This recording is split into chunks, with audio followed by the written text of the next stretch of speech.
بسم اللہ الرحمن الرحیم۔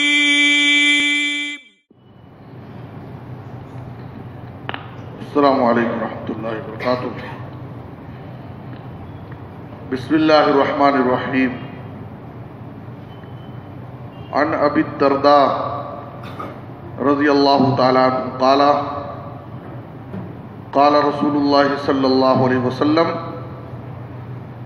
أَيَعْجِزُ أَحَدُكُمْ أَنْ يَقْرَأَ فِي لَيْلَةٍ ثُلُثَ الْقُرْآنِ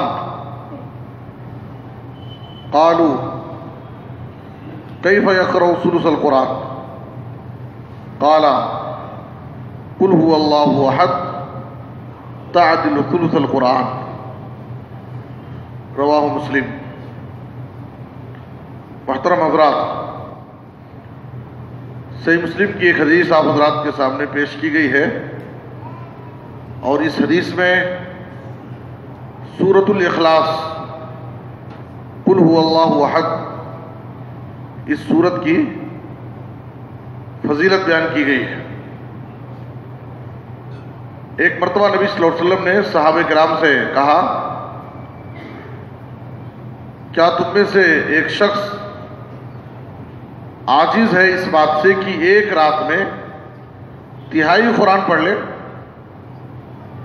کیا تم ایک رات میں تہائی قرآن نہیں پڑھ سکتے؟ تو صحابہ کرام نے کہا، اللہ کے رسول، ایک رات میں تہائی قرآن کیسے پڑھیں گے؟ تو نبی صلی اللہ علیہ وسلم نے کہا، قل هو اللہ احد تعدل ثلث القرآن۔ قل هو اللہ احد ایک ایسی صورت ہے کہ اگر کوئی شخص ایک مرتبہ پڑھتا ہے تو تہائی قرآن کے برابر اجر و ثواب میں۔ ایک مرتبہ اگر کوئی شخص سورہ اخلاص پڑھتا ہے تو گویا کہ اس نے ایک تہائی قرآن کا اجر و ثواب اللہ تعالیٰ اس کو دے دے گا۔ تو اللہ رب العالمین نے قرآن مجید میں بھی بعض صورتوں کی خصوصی فضیلتیں رکھی، ہمیں ان صورتوں کی خاص طور پر تلاوت کا اہتمام کرنا چاہیے، بار بار اس کو پڑھتے رہنا چاہیے۔ جیسے سورہ اخلاص بھی انہی صورتوں میں سے، ہمیں سورہ اخلاص کو بار بار بکثرت پڑھنا چاہیے۔ اسی لیے صحابہ کرام باقاعدہ اس کا بڑا اہتمام کرتے تھے، اور اس صورت سے خاص محبت تھی ان کو۔ ایک مرتبہ نبی صلی اللہ علیہ وسلم نے، صحیح بخاری کی حدیث ہے، ایک سریہ روانہ کیا، ایک لشکر بھیجا ایک صحابی کو امیر بنا کر کے۔ وہ صحابی اس لشکر میں جب بھی لوگوں کی امامت کرتے، نماز پڑھاتے، تو اپنی قرات کا اختتام اسی صورت پر کرتے تھے، یعنی ہر رکعت میں وہ سورہ اخلاص ملا لیتے تھے پڑھنے میں۔ جب صحابہ کرام نبی صلی اللہ علیہ وسلم کے پاس واپس آیا اور خبر دیا کہ ایسا امیر صاحب کرتے تھے، تو نبی صلی اللہ علیہ وسلم نے کہا کہ ان سے پوچھو کہ آخر ایسا کیوں کرتے تھے؟ تو انہوں نے بتایا کہ لأنها صفت الرحمن وأنا أحب أن أقرأ بها، اس لیے کہ اس صورت میں اللہ رب العالمین کے صفات بیان کی گئے، اللہ کا تعارف، اس میں اللہ کی توحید کا ذکر ہے، اس لیے اس صورت سے مجھے بڑی عقیدت، بڑی محبت ہے۔ نبی صلی اللہ علیہ وسلم اللہ کا تعارف ہونے کی وجہ سے اللہ کی توحید اس صورت میں بیان کی گئی ہے، اس لیے یہ صورت مجھے بہت پسند ہے۔ تو جب صحابہ نبی صلی اللہ علیہ وسلم کے پاس اس کا ذکر کیے تو نبی صلی اللہ علیہ وسلم نے کہا، اخبروہ ان اللہ یحبہ، تم وہ صحابی سے یہ بتا دو کہ اللہ تعالیٰ ان سے بھی محبت کرتا ہے۔ اگر وہ اس صورت سے محبت کرتے ہیں اس لیے کہ اس صورت میں اللہ کا تعارف ہے، اللہ کی توحید کا ذکر ہے، تو اللہ تعالیٰ ان سے بھی محبت کرتے ہیں۔ تو سورہ اخلاص کو بکثرت پڑھنے والے سے اور اس صورت سے محبت کرنے والے سے اللہ محبت کرتا ہے، یہ اس کی دوسری فضیلت ہے۔ تو اگر جس شخص کو اللہ کی محبت حاصل ہو جائے، اس سے بڑی سعادت اور کوئی نہیں ہو سکتی جس سے اللہ محبت کرنے لگے۔ اسی طریقے سے ایک تیسری فضیلت اس کی یہ ہے کہ سورہ اخلاص پڑھنے، بکثرت پڑھنے اور اس صورت سے محبت کرنے والے کے لیے جنت کی بشارت سنائی۔ ایک مرتبہ نبی صلی اللہ علیہ وسلم ایک صحابی کے پاس سے گزرے تو دیکھا کہ وہ سورہ اخلاص قل هو اللہ احد پڑھ رہے تھے۔ تو نبی صلی اللہ علیہ وسلم نے سن کر کے کہا وجبت، ان کے لیے واجب ہو گئی۔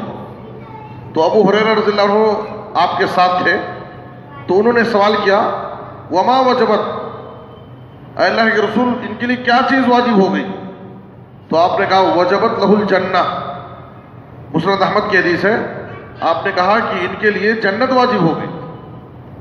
تو نبی صلی اللہ علیہ وسلم نے اس صحابی کو جنت کی بشارت دی، کیوں؟ اس لیے کہ وہ اس وقت سورہ اخلاص پڑھ رہے تھے۔ تو یہ بڑی عظیم سورت۔ ایک صحابی مسجد قباء میں امامت کرتے تھے، ترمذی کی حدیث ہے، تو وہ اپنی ہر رکعت میں پہلے سورہ اخلاص قل هو اللہ احد پڑھتے، اس کے بعد پھر دوسری سورت پڑھتے اور ہر رکعت میں ایسا کرتے۔ تو مقتدیوں نے، مصلیان نے کہا کہ آپ سورہ اخلاص پڑھتے ہیں پھر اسے کافی نہیں سمجھتے، پھر اس میں ایک سورت ملاتے ہیں، یا تو آپ صرف سورہ اخلاص پڑھیے اور یا تو اسے چھوڑ کر کے کوئی دوسری سورت پڑھیے۔ تو انہوں نے کہا کہ میں سورہ اخلاص کو نہیں چھوڑ سکتا، یہ سورت کو میں ضرور پڑھوں گا۔ اگر تمہیں میری امامت پسند ہے تو میں امامت کرتا ہوں، نہیں تو اگر تم ناپسند کرو تو میں چھوڑ دیتا ہوں۔ اس کے بعد ہے نبی صلی اللہ علیہ وسلم کے پاس صحابہ کرام نے اس واقعے کو ذکر کیا، تو آپ صلی اللہ علیہ وسلم نے وہ صحابی سے پوچھا کہ آخر تم ہر رکعت میں اس سورت کو پہلے پڑھ کر کے پھر دوسری سورت کیوں پڑھتے ہیں؟ کیوں ہر رکعت میں یہ سورت پڑھتے ہیں؟ تو انہوں نے کہا اللہ کے رسول، یا رسول اللہ انی احبها، اس سورت سے مجھے بڑی محبت ہے۔ تو نبی صلی اللہ علیہ وسلم نے کہا ان حبها ادخلک الجنہ، اس سورت سے تمہاری محبت تمہیں جنت میں لے جائے گی، اس لیے کہ اس سورت میں اللہ کا تعارف ہے، توحید کا ذکر ہے۔ اگر کوئی شخص اس سورت سے محبت کرے اور اس کو بکثرت پڑھنے کا اہتمام کرے تو اس کے لیے جنت کی بشارت ہے۔ بلکہ ایک حدیث کے اندر ایک چوتھی فضیلت، نبی صلی اللہ علیہ وسلم نے جنت میں گھر کی بشارت دی۔ اگر کوئی شخص ہر دن پابندی کے ساتھ سورہ اخلاص 10 مرتبہ پڑھ لیتا ہے، من قرأ سورۃ الاخلاص، من قرأ قل هو اللہ احد 10 مرات حتی یختمها بنى اللہ له قصرا فی الجنہ، سیاح کی روایت ہے، اگر کوئی شخص ہر دن پابندی سے سورہ اخلاص پڑھتا ہے قل هو اللہ احد، تو اللہ تعالیٰ اس کے لیے جنت میں گھر بنائے گا۔ تو یہ سورہ اخلاص کی فضیلت ہے۔ اسی لیے نبی صلی اللہ علیہ وسلم ہے رات میں سونے کے وقت ہے، جب سونے کا ارادہ کرتے تو اپنی دونوں ہتھیلیوں کو ملاتے، پھر آپ صلی اللہ علیہ وسلم اس میں پھونک مارتے، پھر نبی صلی اللہ علیہ وسلم سورہ اخلاص، قل اعوذ برب الفلق، قل اعوذ برب الناس، یہ 3 سورتیں پڑھ کر کے نبی صلی اللہ علیہ وسلم اپنے دونوں ہاتھوں کو اپنے جسم پر جہاں تک ہو سکے پھیرتے تھے، پہلے سر پر، پھر چہرے پر، پھر سامنے کے حصے میں۔ اس طرح سے یہ عمل نبی صلی اللہ علیہ وسلم 3 مرتبہ کرتے تھے تاکہ رات میں ہر شر سے اس کی حفاظت ہو جائے۔ تو اسی لیے بعض نمازوں میں بھی سورہ اخلاص پڑھنا مسنون قرار دیا گیا۔ طواف کی 2 رکعت میں نبی صلی اللہ علیہ وسلم نے سورہ اخلاص پڑھنے کو سنت قرار دیا۔ سورہ فجر کی 2 رکعت سنت میں سورہ اخلاص قل هو اللہ احد پڑھنا سنت ہے۔ اسی طریقے سے وتر کی 3 رکعت نماز اگر کوئی پڑھتا ہے تو تیسری رکعت میں سورہ اخلاص پڑھنا اس کے لیے سنت ہے۔ تو نبی صلی اللہ علیہ وسلم نمازوں میں خاص طور پر اس سورت کو پڑھنے کا اہتمام کرتے تھے۔ صحابہ کرام نمازوں میں اور دیگر اوقات میں خصوصی طور پر اس سورت کو بکثرت پڑھنے کا اہتمام کرتے تھے، اس لیے کہ یہ سورت بڑی عظیم ہے اور اس سورت سے محبت کرنے والے کے لیے اور زیادہ سے زیادہ اس سورت کو پڑھنے والے کے لیے بڑی بشارتیں ہیں۔ اس لیے ہمیں چاہیے ہم کی قرآن مجید کی زیادہ سے زیادہ تلاوت کریں، قرآن سے جڑیں، قرآن سے ہمارا تعلق مضبوط ہونا چاہیے۔ خاص طور پر قرآن کی جو خصوصی صورتیں ہیں جن کی فضیلتیں قرآن اور حدیث میں بیان کی گئی ہے، ہم ان صورتوں کو خصوصی طور پر زیادہ پڑھنے کا اہتمام کریں۔ اللہ ہم سب کو نیک توفیق دے، آمین۔ صلی اللہ علیہ نبینا محمد و آلہ و صحبہ اجمعین۔